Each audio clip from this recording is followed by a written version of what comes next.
Guys ஒரு வழியாக இந்த 2 டைனோஸை போட்டு தள்ளியாச்சு. எவ்வளோ டிஸ்டர்பன்ஸ் இந்த டைனோஸ் போகும்போதெல்லாம் நம்மளை காலி பண்ணிட்டே இருந்தது. இந்த வாட்டி பாருங்கள் போட்டு தள்ளியாச்சு. சரி வாங்க ஐடி எடுப்போம். ஸ்லீப்பிங் பேக் கூட நிறைய ஐடி தேவை. பற்றி எவ்வளோ ஐடி கிடச்சிருக்கு? 5 மீட்டு கிடச்சிருக்கு, 8 ஐடி கிடச்சிருக்கு. நம்ம ஸ்லீப்பிங் பேக் எவ்வளோ தேவை? 25 ஐடி. இப்போ தான் 8 ஐடி நம்ம போட்டிருக்கோம். அதுக்குள்ளே பார்த்தீங்கன்னா ஃபுல்லாக இருட்டிடுச்சு. நம்ம ஆல்ரெடி நம்ம டிஃபீட் ஆனோம் பார்த்தீங்களா, அங்கே போய் கலெக்ட் பண்ணிக்கலாம். ஓகே கைஸ், நம்ம லாஸ்ட்டாக டிஃபீட் ஆன இடத்த கண்டுபிடிச்சிட்டோம். ஸோ அதுக்கு மேலே பார்த்தீங்கன்னா அந்த லைட்டிங் வரும், அதில் போய் நம்ம கலெக்ட் பண்ணிக்கலாம். ஃபஸ்ட்டு நம்ம கலெக்ட் பண்ணது இப்போ எவ்வளோ பொருள் போட்டிருக்கோம் கைஸ். ஃபஸ்ட்டு எல்லாத்தையும் எடு. ஸோ வாங்க கேம்ப் ஃபயருக்கு போயிடலாம். கைஸ் ஒரு வழியாக கேம்ப் ஃபயர் கண்டுபிடிச்சிட்டோம். சரி வாங்க நம்ம கேம்ப் ஃபயரை பற்ற வச்சு அந்த கலெக்ட் பண்ண மீட்டில் போட்டுடலாம். ஓகே, அந்த கேம்ப் ஃபயர் பக்கத்தில் இருந்தால் சில்னஸ் போயிடுச்சு பார்த்தீங்களா. கைஸ் ஒரு வழியாக ஸ்லீப்பிங் பேக் தேவைப்படுறதே கண்டுபிடிச்சிட்டோம். கிராஃப்ட் பண்ணுறோம்.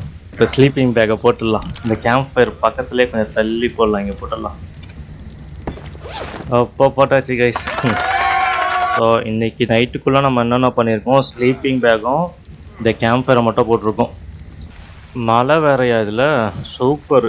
நல்ல வேலை கேம்ப் ஃபயருக்கு எதுவும் அவ்வளோ மழை பெஞ்சாலும் பார்த்தீங்கன்னா எவ்வளோ ஸ்ட்ராங்காக இருக்குது நம்ம கேம்ப் ஃபயர் மழை பெஞ்சாலும். சரி வாங்க முதல்ல நம்ம இந்த மீட்டை சாப்பிட்டுடலாம். பார்த்தீங்களா ஃபுட் லெவல் ஆல்மோஸ்ட் காலி கைஸ், ஃபுல்லாகவே காலி. சாப்பிட்றா ஏறுதா, வாங்க இந்த 3ஐயும் சாப்பிட்டுடலாம். ஒன்றும் இந்த ஷர்ட்டு பேண்ட்டு அப்புறம் இந்த பூட் ரெடி பண்ணணும். நம்ம ஷர்ட்டு பேண்ட்டுக்கு ஆல்ரெடி கலெக்ட் பண்ணியாச்சு. ஸோ இதுக்கு ஃபுல்லாக ஃபைபர் தான்.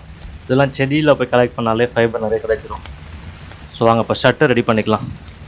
நம்ம ஆள் பாருங்க கைஸ், ட்ரெஸ்ஸு கூட போடாமல் அப்படியே யூஸ் பண்ணியிருக்கோம். ஸோ நம்ம முதல்ல ஒரு ட்ரெஸ்ஸு போடுறோம் நம்ம. Okay shirt ready. பார்த்தீங்களா ஷர்ட்டு போட்டாச்சு. இப்போ தான் பார்க்க மனுஷன் மாதிரி இருக்கான். ஸோ இப்போ பேண்ட்டு என்ன பண்ணணும், பேண்ட்டுக்கும் ஃபைபர் தான். சரி வாங்க செடியில் போய் ஃபைபர்ஸ் எடுத்துக்கலாம். இப்போ பேண்ட்டு செய்வோம் பார்த்தீங்கன்னா ஃபைபர் எடுத்துகிட்டு வந்துட்டோம். ஸோ இப்போ பேண்ட்டையும் செஞ்சு பேண்ட்டையும் அவனுக்கு போட்டு விட்டுடலாம். அப்பா ஓகே நெக்ஸ்ட்டு இப்போ ஷூவை கிராஃப்ட் பண்ணணும். ஷூக்கு 3 ஐடா. ஐடு தான் ரொம்ப பிரச்சனையாக இருக்குது. வாங்க என்ன ஒரு மிருகத்தை வேட்டையாடி ஐடு எடுப்போம். A few moments later. Guys விடிஞ்சிருச்சு. அதுக்குள்ளே ஒரு நைட்டு ஃபுல்லாக நம்ம வேலை பார்த்துருக்கோம். இங்கே பாருங்கள் நமக்குன்னு சிக்கிருக்கு. சாரி குட்டி பையா, எனக்கு வேறு வழி இல்லை. கைஸ் இந்த வீடியோ பிடிச்சிருந்தா லைக் பண்ணிக்கோங்க. என் சேனல் ஃபாலோ பண்ணணும், சப்ஸ்கிரைப் பண்ணிக்கோங்க.